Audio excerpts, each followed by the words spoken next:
Okay. Welcome everyone to the 7th webcast in the Voices from Gaia webcast series. And my name is Mare Cromwell. I'm so honored to be hosting this series with some exceptionally gifted communicators who are speaking for the dolphins, the whales, Sasquatch, and more from January 17th to March 17th. And it's important to share that Mother Gaia specifically requested that I do this interview series to support her beloved animals, trees, humans even, and more, to help more of us wake up to the great wisdom and intelligence of these other realms of consciousness on our planet. I work very closely with Mother Gaia. So tonight, I am very thrilled to announce that we have Kelly Lapseritis as our 7th interviewee. Kelly is remarkably gifted. She's a clairvoyant and medium working with several interdimensional beings, including Sasquatch. Kelly practices ancient shamanics and is a spiritual life coach, wellness consultant, and code activator. Somebody needs to mute themselves, and I'm having a hard time seeing who that is. So thank you, whoever that is. Great. So again, Kelly practices ancient shamanics and is a spiritual life coach, wellness consultant, and code activator. She's also a writer, editor, and publicist for Comanche Spirit Publishing, along with her author and husband, Kelly Lapseritis. I have 2 of Kiwani's books. I love them. They're really interesting. So Kiwani and Kelly have put out numerous books about Sasquatch, including publishing 2 books of direct messages. Somebody needs to mute themselves in our system, and I can't see who it is in the moment.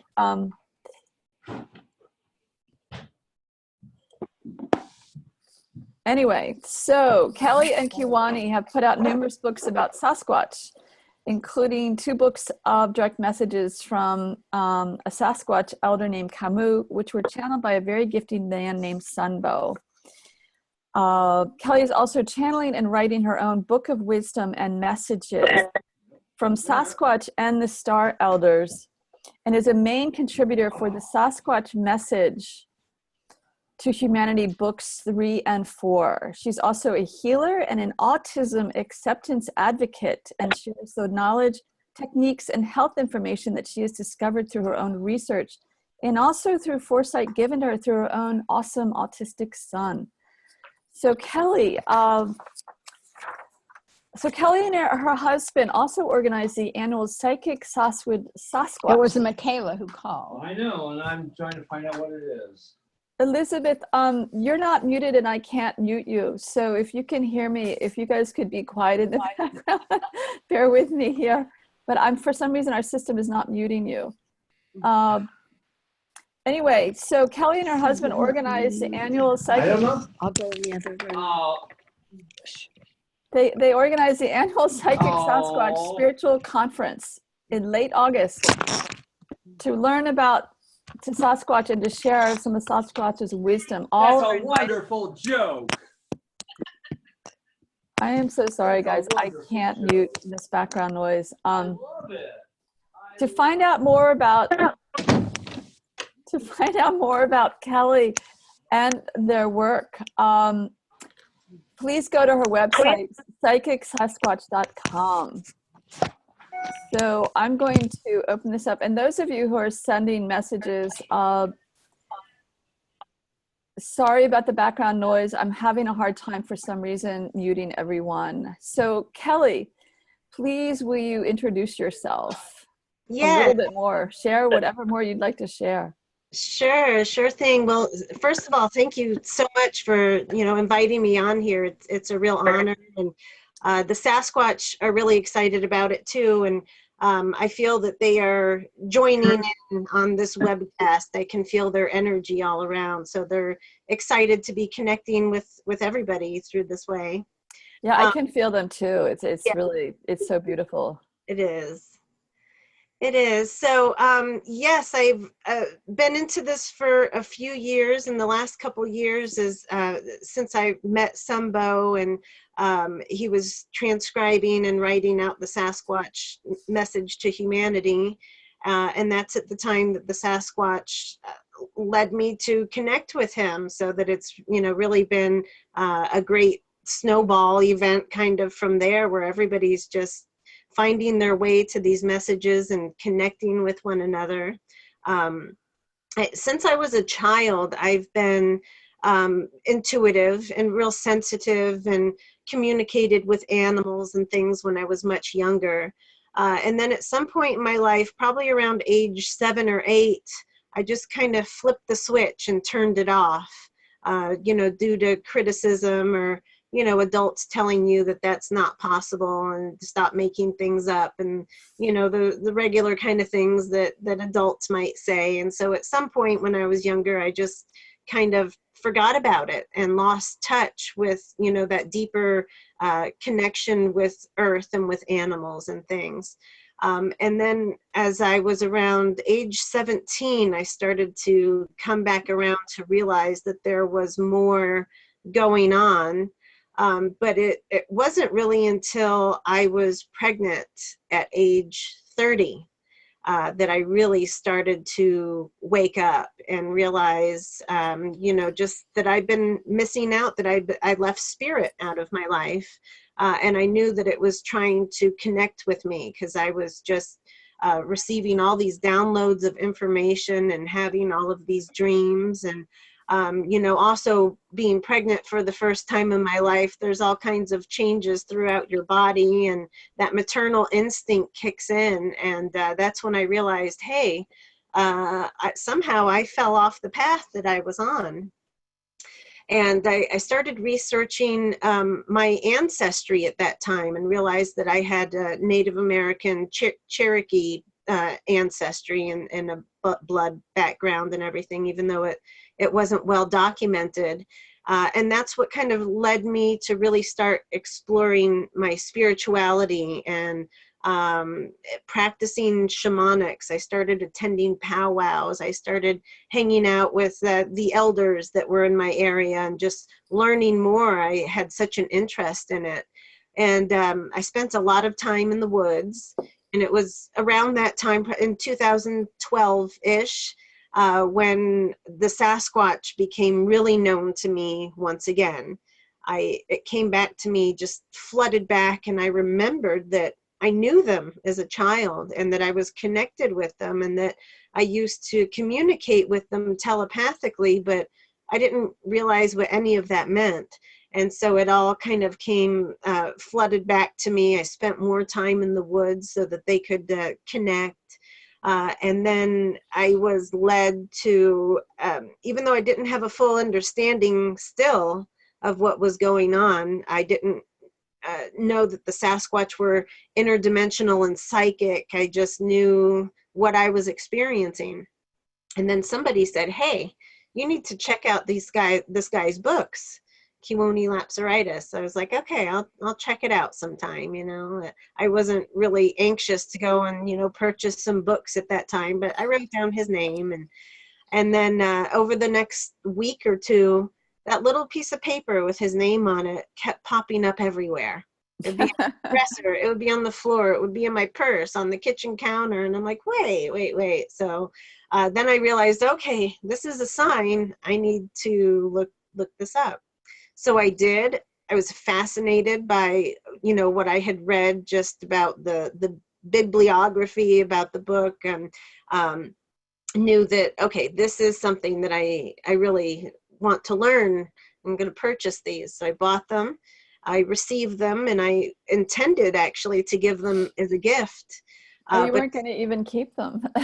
Right. Well, they would have stayed in the family anyway. So I knew I'd get my opportunity to read them.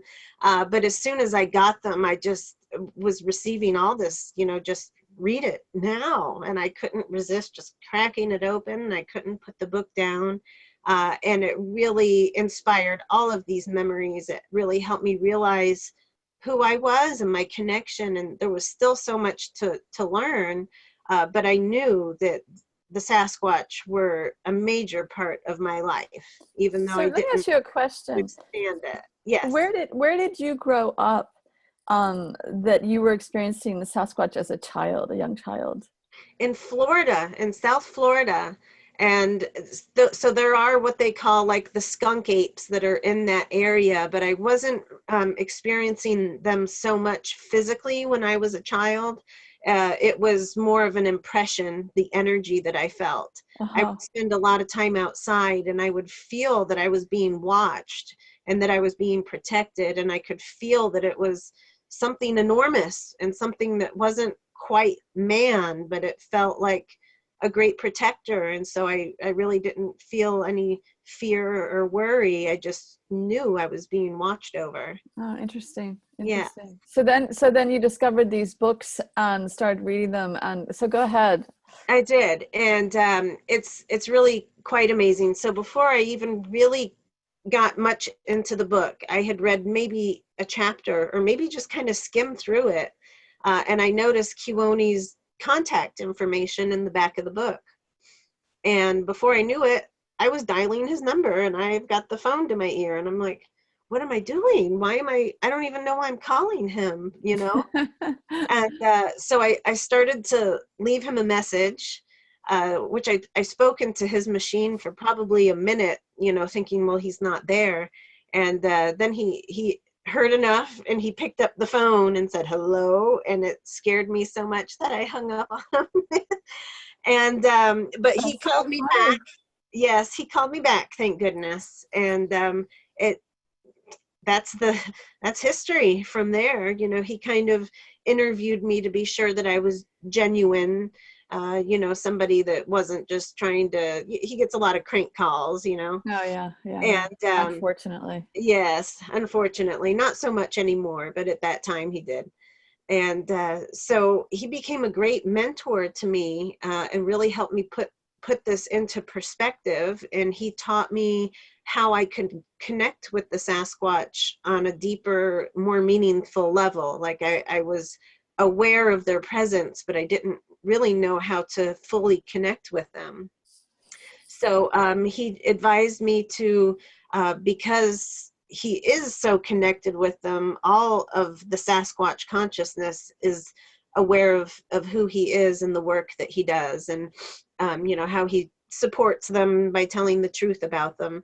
So he said, well, just mention my name, tell them that you spoke to me, that, you know, we're friends, tell them that your intentions, that you're you know, greeting them from the heart, and that you love them and you appreciate them and you want to know how they can help you. What do they have to teach, or what can I do to help them, or what can I do to help the earth? So as long as they know, you know, that you're appreciative, aren't coming forth in fear, you know, with a gun or something, afraid of what you're going to see, you know, that they will hear you by telepathing, by sending out that energy to them. And so I did it, and immediately I got an immediate connection with them. I should back up a little bit and say that the evening before I called Kiwoni, I had the most major event happen in my life, where there was a UFO above my house. Oh my. Big ship that was there. I could see the light. It was shaking the windows. It even shook things off of the television and a shelf to the floor. So I could see, okay, physical evidence that this is happening. And I was in bed alone, and I received communication from a star elder and a Sasquatch woman that was there at the same time. Although the Sasquatch woman didn't really say much, she was just kind of there for comfort. She was very nurturing and just kind of like, there, everything will be fine, you know, that kind of energy.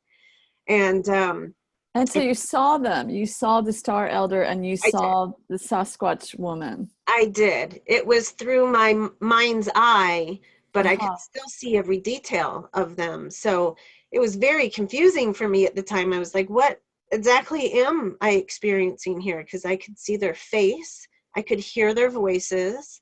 I could feel sensations, which I thought at the time that they were extracting eggs, or, you know, taking things from my cervix anyway. It was quite obvious that they were, you know, active down there and telling me that this is for my highest good, and that this is, you know, something that I have volunteered for. And while it was, I mean, it could potentially be kind of frightening, the love that was coming from them was so intense, and it was so comforting that I really didn't feel any fear.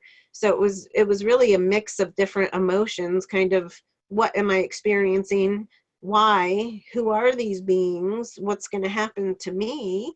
Oh my You know, gosh. all of these different things. So that really changed my life. And so it was the following day that I called Kiwoni, because I really needed to put this in perspective. I couldn't, you know, it was the only thing on my mind. It was the only thing I could think of after that happened. And so after some time, you know, we were, he was mentoring me and helping me through the situation. I'm reporting things to him that the Sasquatch are more actively, you know, giving me messages. I started communicating with more of them. I was introduced to my main guide. They're all around, and it's a collective consciousness, but I do have one in particular who's called George, and he's part ancient one, part Sasquatch. He's a bit of a hybrid race between the older race and the newer race. So what does, there's so many questions I've got for you as you're talking. Yeah. What does that mean, ancient ones? That's an older race of Sasquatch? It's a newer race of Sasquatch, actually. Kiwoni defines it a little bit more in his books, and there's several different races of Sasquatch beings. And really, technically, Sasquatch isn't even really what they're called. That's just a name that the Salish tribe, the Native Americans, adopted for them, and that's what kind of stuck. But they're known by so many different names. But there are different races of them, like what we would think of the Sasquatch, who are kind of apish looking. Mm-hmm. There's the Yowies that are in Australia, and there's the oh my goodness, the Yeti in Russia, who are, you know, they look different. A lot of them say that even their behavior is more aggressive. It might not just be their body shape and their color, but, you know, just how we would differentiate between different races of humans. It can vary so much, you know, between them, but they do have different cultures and different things that they abide by in different parts of the world, just like humans, because they are people. They're really not much different than humans at all, except that they're still connected with, you know, our star elders and with who they are. And they have a direct connection with Earth and with the animals, and, you know, with all relations that we're all related to, and humans. So Kelly, will you talk about the star elders then? Because I don't know if a lot of people who are listening or watching this right now have a sense of who are the star elders. That's a pretty broad term, but I say star elders meaning just ETs mainly, beings that are from other planets or other galaxies or solar systems. The Sasquatch are directly connected with, just like as we once all were, the Council of Star Elders. So while there's so many different races of different beings, when they speak about the Council of Star Elders, they're talking about, I don't like to call it a hierarchy because it's not that, but it's more consciously evolved beings that are responsible for, you know, watching over humanity or the different races of beings that they create. So the Council of Star Elders would ultimately make any kind of cosmic or galactic decisions on how different races of beings are going to interact. Here, you mean here specifically on Earth? No, throughout everywhere, but here on Earth too, because Earth, as they've explained, is quite an interest to all races and all beings and all these planets, because the human Earth itself and humans are made up of aspects of every planet, every galaxy, every race that's ever been. So we're part, everything that you can think of, Pleiadian, Andromedan, Sirian, you know, we're all of that, as well as part of every kind of animal that exists, as well as we're part of every kind of plant and everything that exists. So when they're talking about how we're all one, they literally mean that we're all one. But from other star races and other, you know, solar systems and things like that, they are created using a native DNA combined with the genes of different star races. So they might take, you know, DNA from this race and combine it with this race, as long as one of those two races have been on this planet. So when you say they, I mean the Council of Star Elders, they coordinate this. Correct. And they have different roles, but there's the Council of Star Elders make the ultimate decisions on that. But then there's other races of beings that, like I said, different roles. They're like geneticists. They're the ones that actually doing the creating. But the Council of Star Elders are the ones that would make that decision. Yeah. This, you know, and I want to bring this back to the Sasquatch shortly, but I so loved reading, and it was originally on your website, the 50 Messages from Sasquatch, and now it's Messages to Humanity from Sasquatch. I forget the exact title. I just had that slide up there. But one of the teachings in that was that Earth was originally designated to be a galactic outpost for higher spiritual consciousness. Yes. And so it's my understanding that this is what the Council of Star Elders has been sort of co-coordinating for millions and millions and millions of years. Correct. But please get back to the Sasquatch then. And for those, you know, who are listening, it's my awareness, and I know this is Kelly probably knows far more than I do. There's so many spiritual councils that are at work coordinating and helping to manifest evolution here on Earth and to raise the energies here on Earth, you know, working with humans. And it's quite remarkable how complex it is. So Kelly's giving us a piece of that here. It is, and it's difficult because you could talk for days and days and never finish what you have to say. So I would really recommend reading the Sasquatch Message to Humanity. The whole series is profound. Each book gives you so much information. For me personally, it was like all of those really big questions that, you know, have never been answered. For me, they were answered in these books. So it's really profound. It gives you the whole history of Earth and these different races and our connection to all of it. So, you know, just a really basic question. So you see Sasquatch directly now. I'm kind of assuming that you do. And, you know, and they live all over the world, you're saying, as different races. Can you talk more about some of their gifts? I mean, I could share a little bit what I know, but you're such an expert in them. They're quite remarkable. They really are. And they do have to be taught a lot of their psychic gifts. So they're not automatically born knowing how to do all of these things. They do have to be taught. But some of them, they are also at different levels of consciousness. So some of them are more earthbound, and some of them, you know, are in a lower density, have a lower vibration. So their thoughts are more along the lines of ours. Well, not quite, because humans are something else. But right. But the Sasquatch, they can be.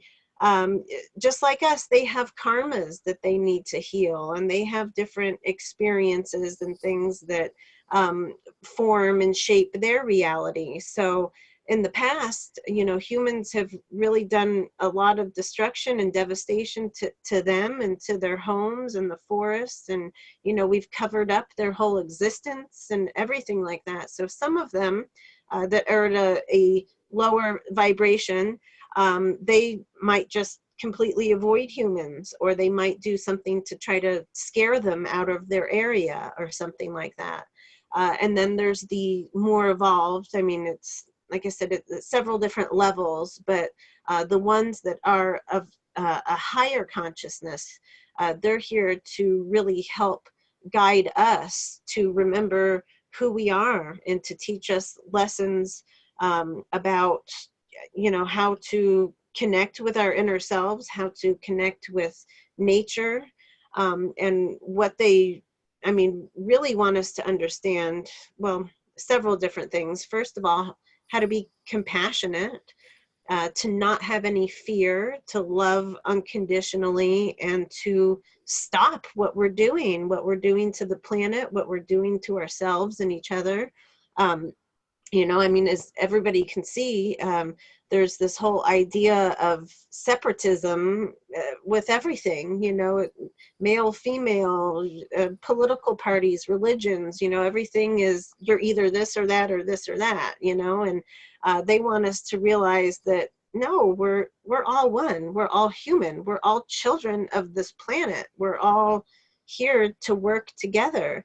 And while there are differences, that's life, that's what it's all about. It's learning how to deal with those differences, how to appreciate them, and how to work together to co-create a beautiful reality together. Because at this point, humans are fighting about everything, or if we would just look and appreciate each other's talents and what everybody has to offer, you know, we could all get along. And they ultimately want to reconnect with us on Earth in a more physical way, so that we can have peaceful interspecies relations between our races once again. Mm-hmm. So you know, I would love to know, and I'm getting back to some kind of nitty gritty here. It's my understanding that Sasquatch, and maybe it's all of them, or maybe it's the more conscious ones, they can teleport wherever they want to go. They're interdimensional, so they can walk through walls. You know, can you talk a little bit more just about that aspect of their beingness? Because it's so fascinating. Yes, well, they do have great psychic gifts, so there's nothing that's really beyond them. They can teleport themselves, which actually they call bilocation or multi-location, because it's not necessarily going from this room to the next. They're actually in both rooms at the same time. They're able to expand their consciousness to multiple dimensions. So that's what they want us to understand, that we're all ultimately capable of that, even though we've kind of forgotten how to do it. We're all multidimensional beings, and we're all able to do that. Now, there's some places where there's portals or vortexes, you know, high energy spots. It's especially in different sacred areas, or along like grid lines on the earth where they meet, different areas, especially near water, or anything that might have some kind of sacred history, or even where there's an outpost where there was some not so nice beings like the reptilians and things. They'll make a portal near those areas so that it's easier to travel. And they're variable. They can be constant, or they could be temporary, or they could be, you know, partly open or closed. I don't understand all of the dynamics on that, but I do know that they can create portals with energy. You're saying the Sasquatch can create these portals? Yes. Uh-huh. They also love to Aiport items, which is really kind of fun. Yes, so which is like teleporting, but it's with an item instead of a body. But they do that quite a bit, and there's been quite a few people that have, you know, reported different things. Just that, where did this rock come from? It wasn't here a minute ago, and now it's sitting here. So it had to come from somewhere. You know, or a feather. You know, it could be any little thing, or sometimes it's funny stuff. They have a sense of humor, and they like to joke around, and sometimes they'll even take your things and then they'll show back up for you. Or so do you experience that in your house? I As do. close as you are with them? I do, and we Oh have my a sense of gosh. humor about it now. But there's been a few times where it's like, it's like, yeah, it can be frustrating, but that's kind of part of the lesson, is that they want us to have a sense of humor about it, and to show us also that material things are nothing. And to not be attached. Right. Oh But my gosh. that's some of the interdimensional lessons that they teach too, though, is, understanding our material reality, because from our perspective, we're in this third dimension where everything is material, but this is the only dimension that has material existence, the only one. So if we went to the second dimension, or if we go to the fifth dimension where their consciousness resides, which is, it's a level of consciousness and not a place, but there wouldn't be any more material objects. There's no ego in the fifth dimension. There's no hate. There's no fear in the fifth dimension of consciousness. And so none of these things can exist. That's how they want us to ascend our consciousness, so that we are beyond what we see and what we do, and everything like that. It's just being in a state of beingness. We have been learning so much in this series, and I don't know if you've had a chance to listen to very many of the other interviews. I know you lead a very busy life, but we have been learning about the animals and the trees. And last week we had a very gifted woman, Penny Kelly, talk about the elves and the nature spirits and the multidimensionality aspects, but how all of these other beings are already in the fifth, sixth, seventh dimension or higher. And we humans are the ones living in the denser dimensions. And it's such a turnaround, a flip side to how our cultural conditioning has encouraged us to think that we're the dominant, most intelligent species on the planet, right? Which really couldn't be farther from the truth. So Kelly, I would like to ask you some of the questions that I sent to everybody who I've been interviewing every week. And I know that you receive these, and I'll be curious to see what the responses are from the Sasquatch also. So from our human realms, our human perspective, we seem to be going through some intense times. We've been experiencing intense forest fires and hurricanes and earthquakes, and some are calling these changes, they're calling them the earth changes. So what would Sasquatch like to share, or do they have anything to share about these phenomena? Yes, well, they've been warning about these earth changes for a long time. They're really the caretakers, the caregivers of the earth, and so all of these things are their top priority and their main concern, more so than it is to work with us and to teach us. They want to save the planet, and so they need to teach us how to save the planet. And so their understanding of this, they care for Earth very much, and it saddens them to see her in this state and to see us mistreating her. Mm-hmm. But at the same time, it's something that needs to occur because of the path that we're on, because of the choices that we've made, even if it wasn't in these bodies, because all of this started long before we were even born. Right. But that's the condition of humans having free will, and these are the decisions that we've made, and so that's why they want us to really evolve our consciousness. But they do call this, they agree that this is part of what they call like the great purification, kind of like along the lines of the Hopi and the ancient prophecies and traditions that state about the great purification coming. So it's something that was already predestined in a way as well. And so while it's not so pleasant to be living and experiencing it, we have to realize too that it's actually earth healing, that it's good for her. It's like us getting a fever, or like us throwing up. We have to do that in order to get better. We have to do that to purge, to get rid of the disease so that we can heal and feel better. Interesting. Yes. Well, yeah, I mean, I've heard different elders talk about the age of purification, and you know, and have seen the connection between that and these extreme weather patterns. Interesting. So other people are talking about, a lot of people doing, you know, a lot of deep spiritual work are talking about the ascension and the rising energies on the planet, which is, you could say maybe that overlaps with the earth changes or doesn't, depending on your perspective. What does Sasquatch have to share about that? Is this something that they're like, well, they're already there, so they're not experiencing it? Or I'm curious what their sense is of that.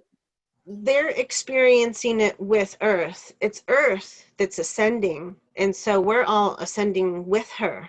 Uh-huh. And so it can be unpleasant for some and pleasant for others. It just depends on your perceptions and what you're resisting and what your belief systems are. You know, some people just, they won't accept it, and they won't open up their hearts and their minds to any other beliefs or ideas. And so they're going to reject it, and they're going to have a harder time because they're not going with the natural flow of things. But the Sasquatch are excited to see all of this happening right now, and they do say often that they're very pleased to see how we're coming along in our collective consciousness, how we're changing, how we're just like this, you know, having these discussions and having all these different things available, and different teachings, and just so many more people are waking up. And you know, a lot of it, they discuss also that it's the lower lords, which is another race of, well, it's not a race, it's a level of consciousness of different ET races that don't have our best interest in mind. They want Earth, and they want our souls, and they don't want us to succeed. And they have their own, you know, greedy purposes, but they also have a lot of fear. Which it doesn't seem so apparent that they're fearful, but that's why they are creating everything that they are. That's why they're poisoning the earth and the water and the air. That's why they're infiltrating our consciousness through, you know, just different things that we're exposed to, and different lies that we're taught to believe. You know, so many different things that we're exposed to throughout our life that forms our beliefs and our ideas and our patterns. And none of it is really true. All of it was based in fear, and to control, and to serve some other kind of greedy purpose. So, yeah, the Cherokee teacher I spent 14 years studying with, she used to talk a lot about the cultural conditioning. And I think what you're sharing is really that you know, the fear-based controlling cultural conditioning, you know, the patriarchal patterns and all the suffering from these ways of thinking and doing that have been dominating our Western culture. You know, I have an interesting question to ask, actually, because I work with some very, very gifted light workers who have been sharing with me that these, as the Sasquatch call them, dark lords, that a lot of them are being cleared off the planet, and it's happening at a rising pace. So the energies are shifting on the planet, and some attribute that to the Ascension energies and Earth Mother and her shifts. I know that some of these really gifted light workers are actually facilitating a lot of this clearing and removal of the Dark Lords, quote unquote. Yeah, and even since 2015, when Sunbo received those original 50 messages from Camus, that elder, Sasquatch elder, a lot has been cleared. I'm curious what Sasquatch want to have they. This is not one of the questions I put out to you originally, so bear with me. But what is their sense of that, if you might have any answer to that?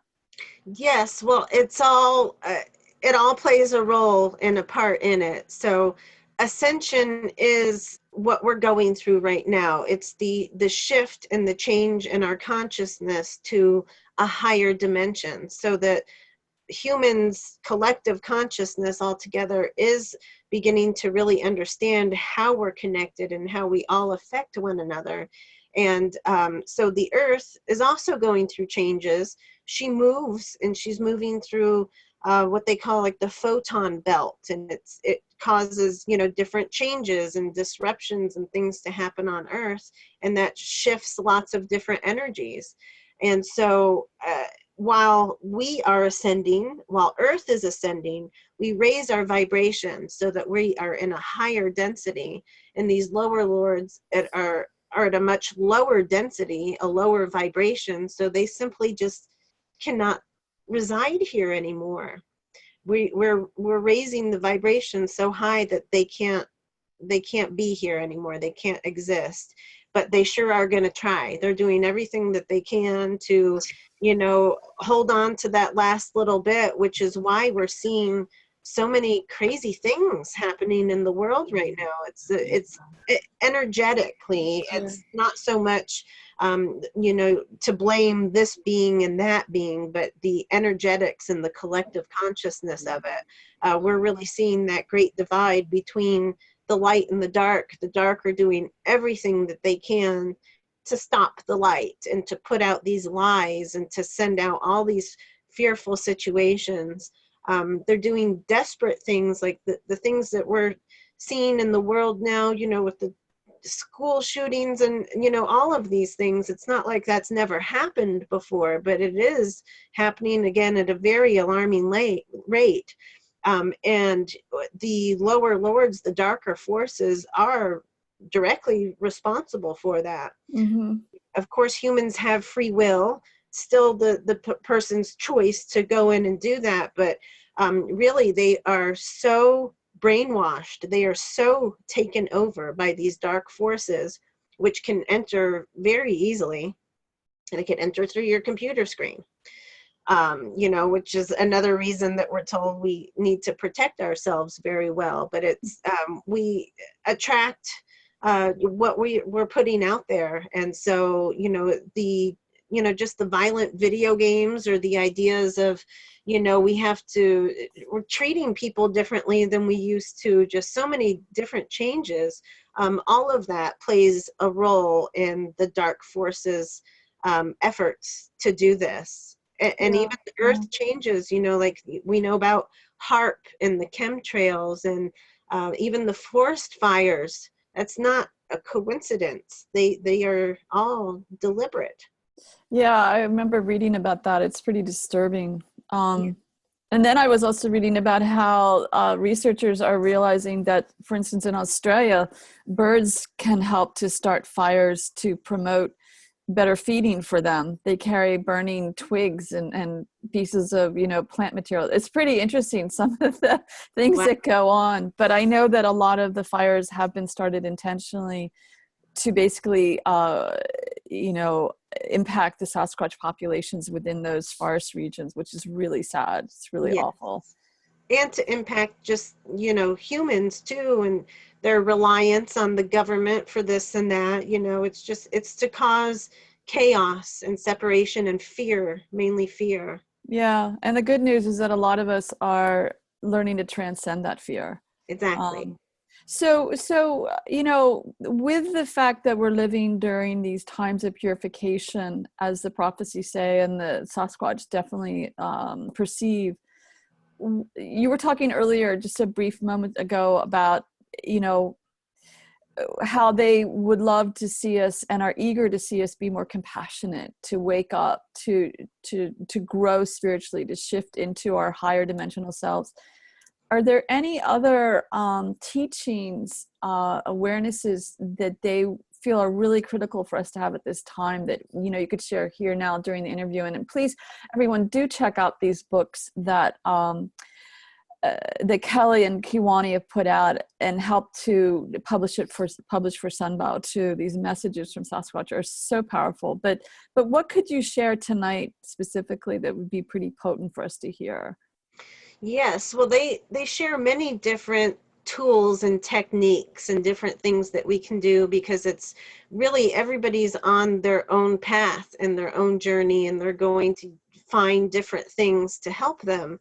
But there are a few things that, definitely help us to connect to our higher selves and to that reality. And of course they say, meditation or just being still, being in the moment, using our discernment and using discrimination, even not in a negative way, but just using discernment and discrimination and being aware of our surroundings, fine-tuning different things. They teach a lot of different shamanic practices. So like I've been working with different crystals and stones, or even things that we can learn about different energy healing, or the use of essential oils, or the use of changing our diet so that we're detoxing all of these bad things that are in our system. We're full, almost everybody, unless they're actively working against it, is probably full of heavy metals and parasites and things like that. And those are all things that are slowing us down, making us sluggish, keeping our pineal gland calcified, or different things like that. So they give different advice on things that we can do to raise our consciousness that way, by just being more mindful and aware of everything. And also putting our intent into things. There's so many situations where people argue back and forth. This is good for you. No, it's bad for you. Like meat, for example. But what the Sasquatch say, that we're neither for nor against meat. If you need it, that's good. But the proper way to do it is to bless it and to honor it, give thanks to that animal, and to bless it and to restore it to its highest maximum vitality state that it's ever been. So with your intent and with just the energy that you're sending towards it, you're thanking that animal, and you're restoring the nutrition in your meal back to the healthiest that that animal has ever been. And it's the cycle, the circle of life kind of thing.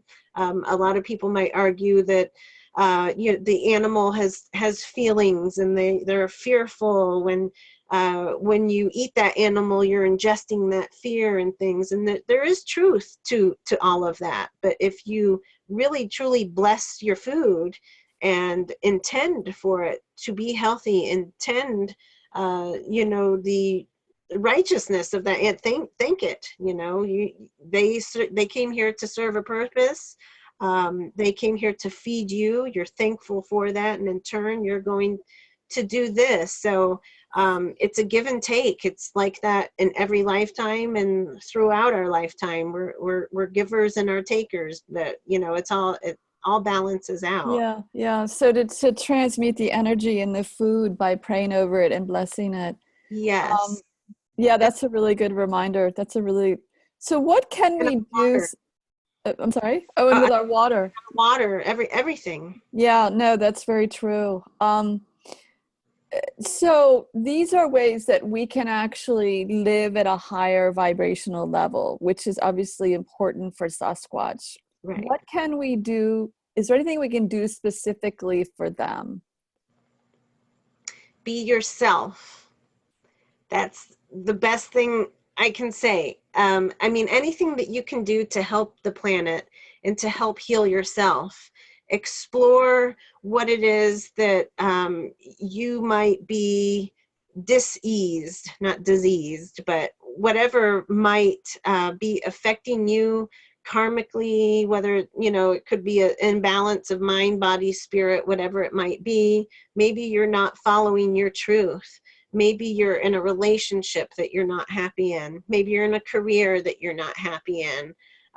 Maybe you lose friends real quickly, or whatever it is. So they want us just to analyze for ourselves and to use our discernment once again to figure out what it is and to put that into practice. We don't have to struggle and stress over it or try to be the perfect person, but just each little step, each little thing that we do that's going to benefit ourselves or somebody else, just being kind, or kindness and compassion, or instead of, looking at somebody, and it's so quick and easy to judge somebody, just, oh, I don't like her, she's too pretty or something.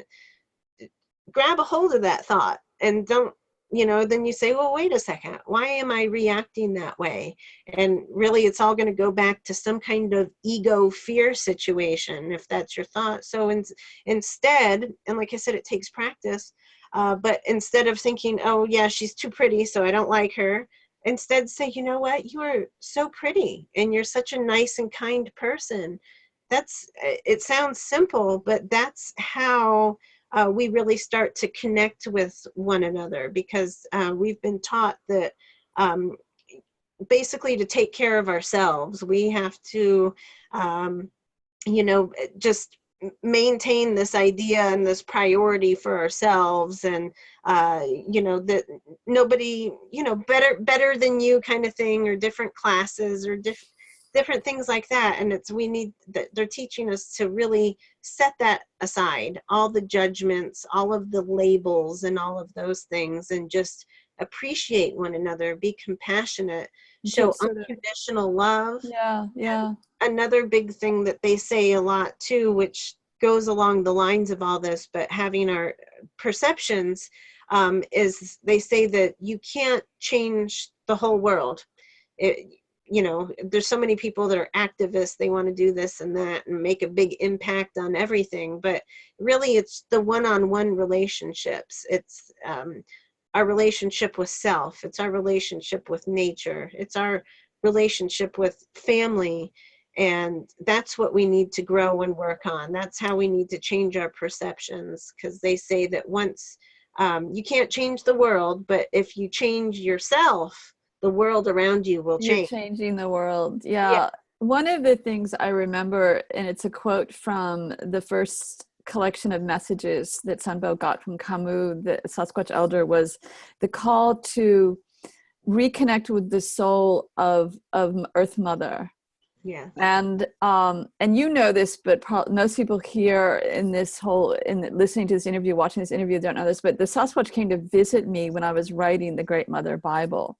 Mm-hmm. And I didn't know who they were, but there was a very distinct smell of like powerful skunk, and it was late at night, and it was in February, and there were no skunks anywhere I'd seen in the neighborhood, and the smell was in my house where I was living writing this book.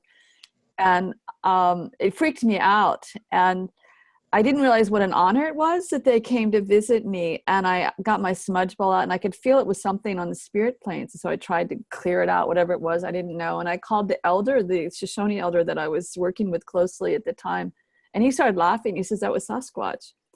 Because, the way he worded it is because they're the keepers of Earth Mother. Yeah.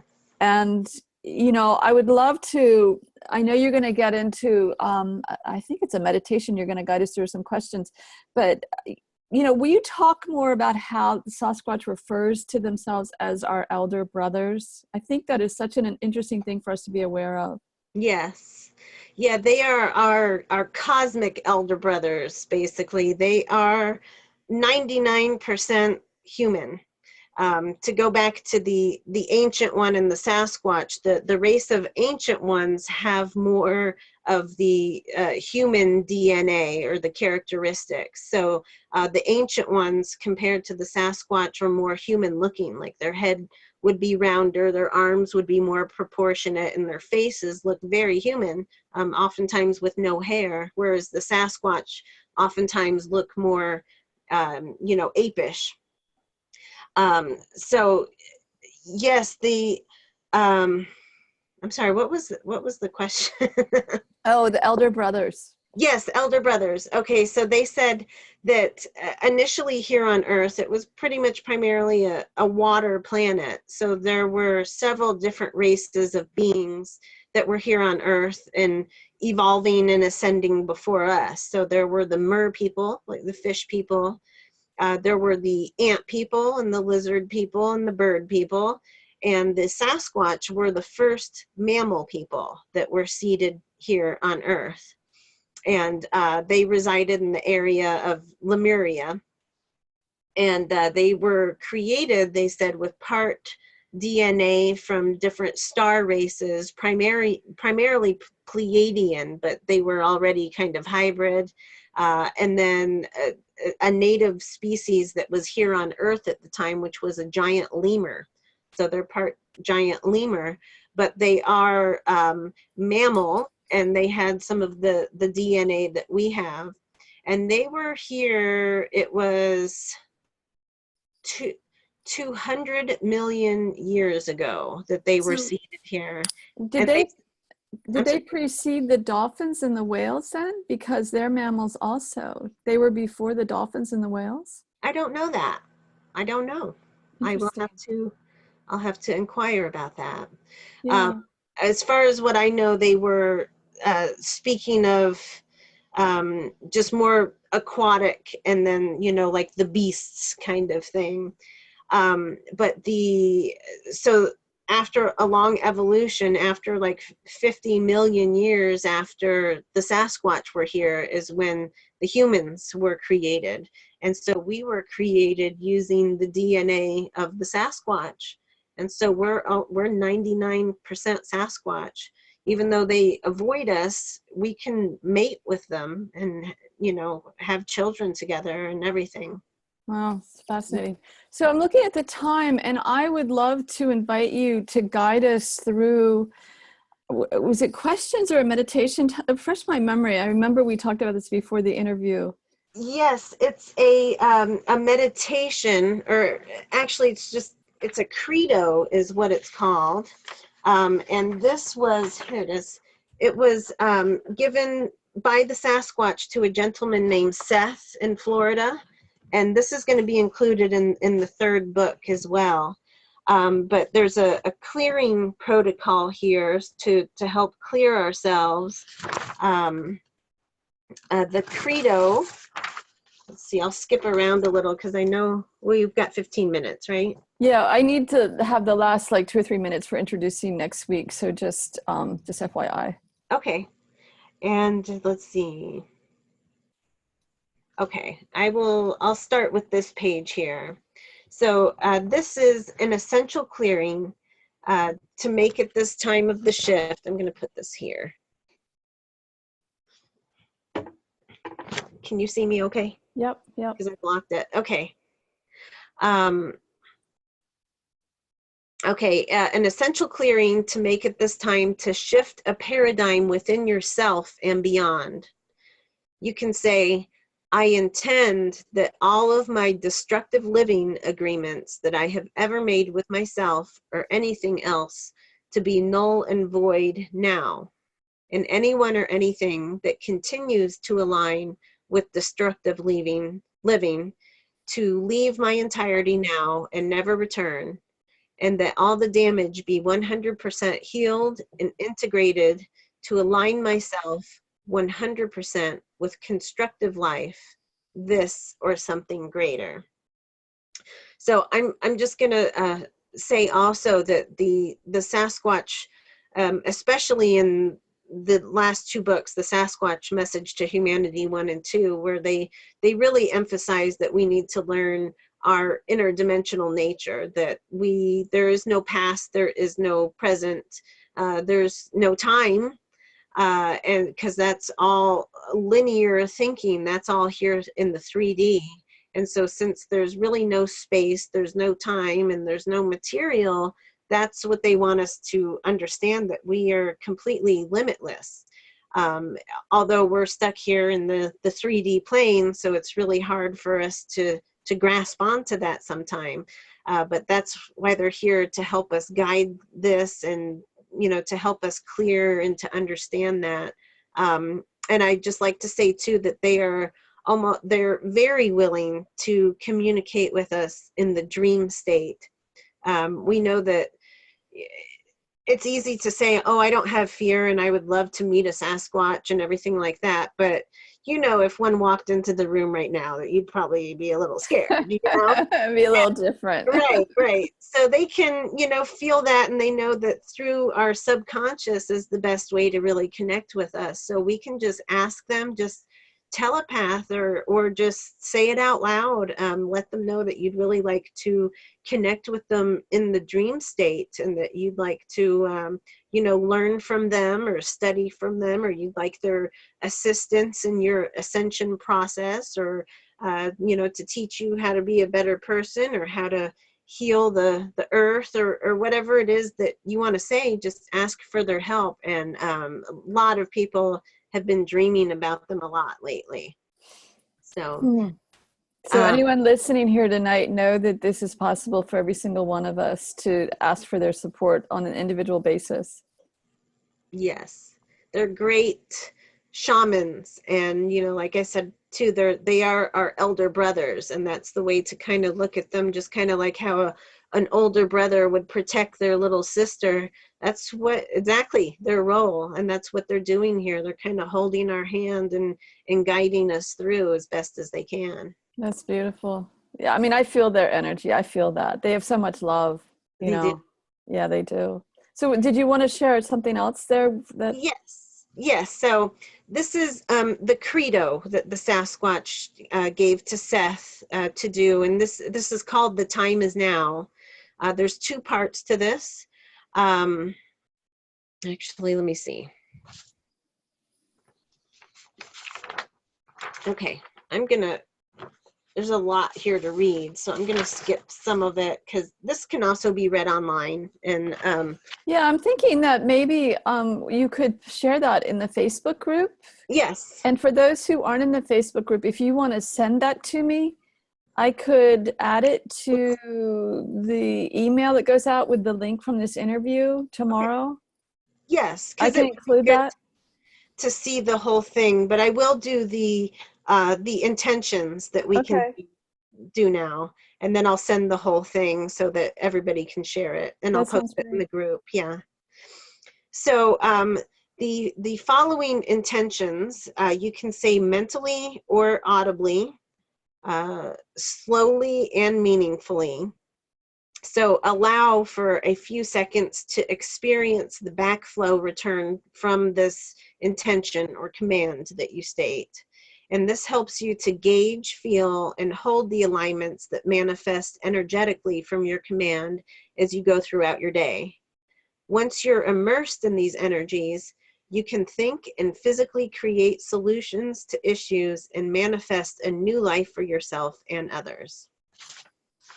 And so we'll share this, and like I said, we'll share these later, but these and so many other intentions and things that we can state, and the more that we feel them, instead of just saying them, but feel them, take that time to let it sink into the heart, repeat it as much as you need to until you're actually feel your heart being affected by it, and you believe it, and you see this to be truth. So one is, today, I choose to remember my eternal, authentic self and allow it to guide my every thought, word, action, reaction, feeling, and intention from this moment forward forever. I'll repeat it. Today, I choose to remember my eternal authentic self and allow it to guide my every thought, word, action, reaction, feeling, and intention from this moment forward forever. Number 2 is, today, I choose to remember the values of oneness. Today, I choose to remember the values of oneness.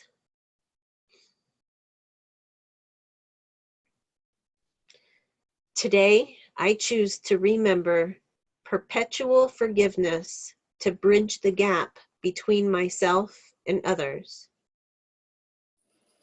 Today, I choose to remember perpetual forgiveness to bridge the gap between myself and others.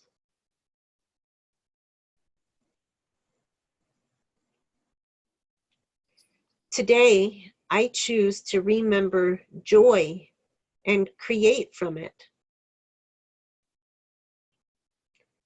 Today, I choose to remember joy and create from it.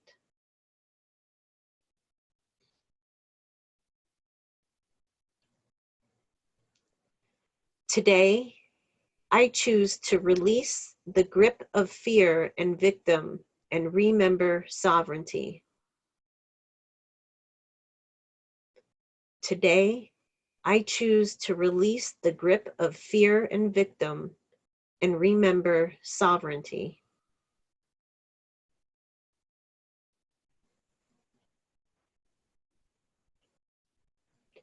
Today, I choose to remember the actualization of the highest and best, brought about in the highest and best way, producing the highest and best for myself and for others.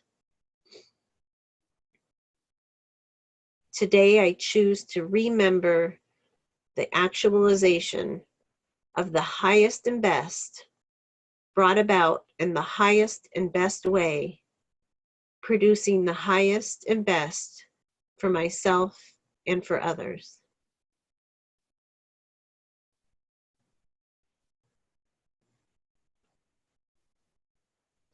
Today, I choose to remember healthy, loving interspecies relations. Today, I choose to remember healthy, loving interspecies relations.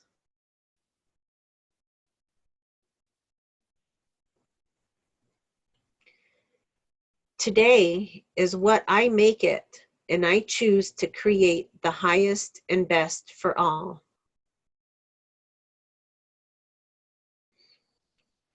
Today is what I make it, and I choose to create the highest and best for all.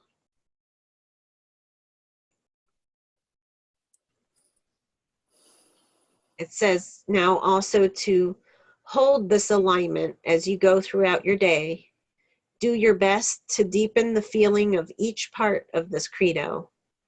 Let the consciousness that flows around you and through you to guide you in constructive life. To further amplify this alignment as you go throughout your day, you can repeat this phrase: I choose constructive life. I choose constructive life. And the more you keep standing with these alignments, the more you enhance this consciousness field. As you live this constructive life stand, you can add to the collective soul and deepen its understanding and consciously add to the healing process of our species. This will be used as a gift to be added to others for the further continual development of awareness, which is the main purpose of life. Increasing awareness creates eternal life.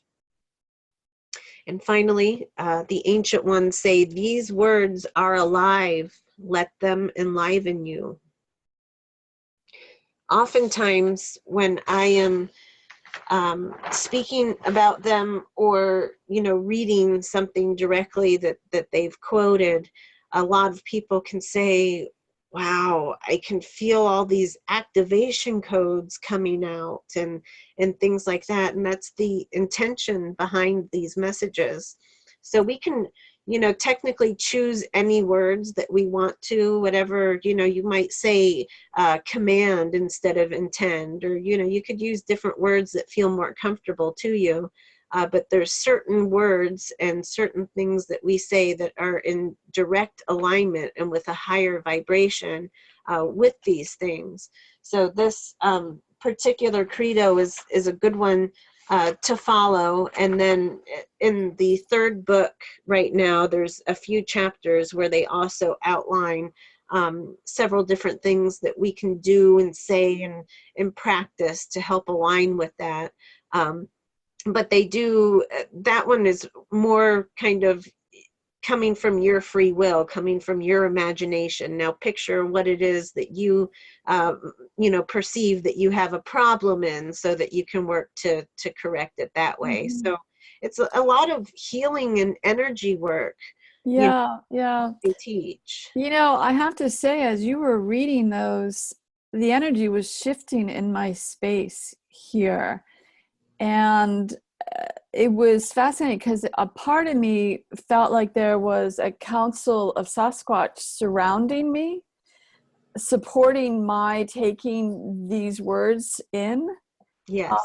And they're affirmations, really. And it made me also get a sense that I think they're surrounding all of us who are listening and watching this right now. I sense like a circle of them surrounding the entire webcast. Yes. Supporting us energetically and spiritually. Yeah, I would love your sense of that.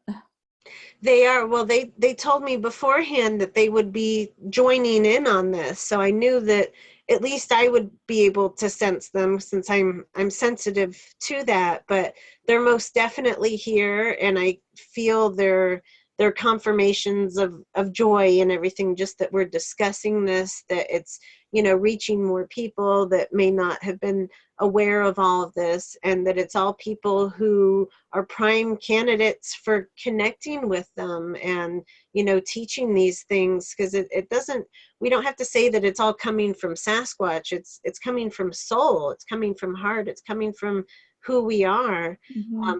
Just like these affirmations that we just read, when it says remember, it's not remember, it's remember, reconnect, reunite with that aspect of ourself that we've forgotten, but it's always been there. Yeah. Interesting. I mean, that's one of the messages from Earth Mother is, remember your connection with me. Yes. And the connection with her is part of that journey, is our connection with our highest self, and remembering how to live from and within our highest self, which are really what those affirmations speak to. Exactly. And clearly, the more any of us are living from that place, we're supporting the energies on the planet and supporting Sasquatch, in addition to living far more sustainably and more harmoniously and balanced with, with Earth Mother.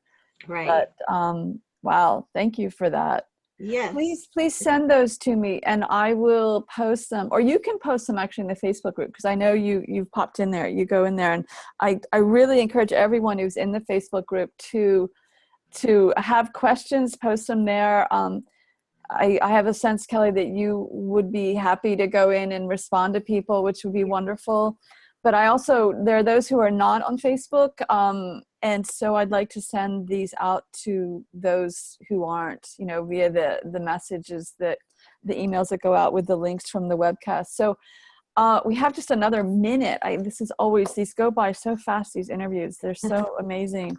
So Kelly, thank you so much for joining us this evening. I really encourage everyone, and I'm going to share screen again so we can look at these book covers, that as a reminder to look for these books that are messages from Sasquatch that have been channeled by Sunbow and published by Kelly and her husband. And then Kelly and a group of other very gifted channelers are working on books 3 and 4, which I think will be really interesting to receive also. So please check these out, and you can subscribe to Kelly's newsletter, Kelly and her husband's newsletter, to find out about their events.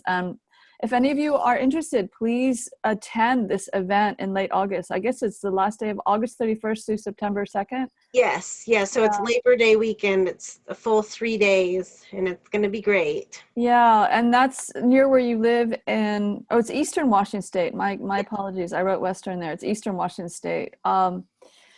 And so thank you, everybody. And so again, this is our second to last interview. I can't believe how fast these have gone by. Next week, we have a Hawaiian elder, Woody Vasper, will be joining us. And Woody is part Native Hawaiian. He is a ceremonial leader, Sundance chief, and president and co-founder of the World Council of Elders and the International Sundance. Woody was born in Honolulu, Hawaii, and grew up on the North Shore of Oahu. In his formative years on Oahu, wild animals felt uncannily safe with Woody, and wild dolphins would come up to his surfboard and just rest their heads on it, and he could pet them. It was amazing, him telling me the story. So Woody's going to be telling stories and teaching us ways to embrace animals as family, more specific ways. So I'm really looking forward to his joining us for our last interview next week. I can't believe it. And again, there is the private Facebook group. If you are still interested in getting into the group and you haven't made it yet, contact me and I can facilitate that. Kelly, thank you for joining us. There's so much more we could have talked about, but it's been an honor to have you with us. And to everyone listening, I'll send the links out tomorrow. You are welcome to replay and download. And everyone have a wonderful night and a wonderful week. And we'll see everyone next week for our last interview. Thanks again, Kelly. Yes, thank you. Thank you, everyone. It's been a joy. All right. Good night, everybody. Night.